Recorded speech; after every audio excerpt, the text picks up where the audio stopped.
Tunisia region, North Africa, colonial master, France, origin derived from the Federation goddess Denise, meaning land of Tunis. The northernmost country in Africa.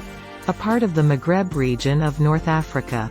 It covers 163,610 km, 263,170 sqmi and has a population of 12.1 million.